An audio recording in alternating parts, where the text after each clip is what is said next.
ഇന്ന് ക്യാരറ്റും അച്ചങ്ങ പയറോടെ ഒരു തോരൻ വെക്കാം. അതിനുവേണ്ടി ഒരു 1.5 ടേബിൾ സ്പൂൺ വെളിച്ചെണ്ണ ഒഴിക്കാം.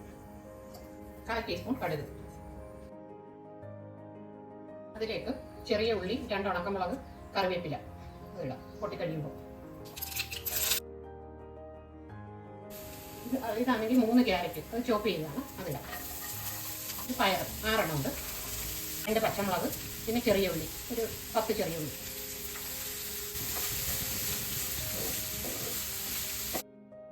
അര ടീസ്പൂൺ ഉപ്പിടാം. ഒരു 3 മിനിറ്റ് ചെറിയ തീയിലൊന്ന് വഴട്ടാം. ഇത് 3 മിനിറ്റായി. ഇതിലേക്ക് ഒരു 2 ടേബിൾ സ്പൂൺ വെള്ളം ഒഴിക്കാം. വെള്ളം ഒഴിച്ചൊന്ന് അടച്ചു വെച്ച് വേവിക്കാം. ഒരു 5 മിനിറ്റ് കുക്ക് ചെയ്യാം. ഇത് അരക്കപ്പ് തേങ്ങ ഇട്ട് ഒരു 3 അല്ലി വെളുത്തുള്ളി, ഒരു 1/4 ടീസ്പൂൺ ജീരകം, 1/4 ടീസ്പൂൺ മഞ്ഞൾപ്പൊടി ഇതൊന്ന് ചതച്ചെടുക്കാം. ഇതിപ്പോൾ 5 മിനിറ്റായി. ഇതിലേക്ക് അരപ്പിയാക്കാം. ഇനി 2 മിനിറ്റ് അടച്ചു വെക്കാം.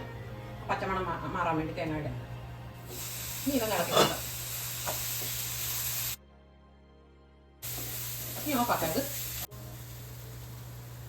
വളരെ ഹെൽത്തി ആയിട്ടുള്ള ക്യാരറ്റും പയറോടുള്ള ഒരു തോരൻ.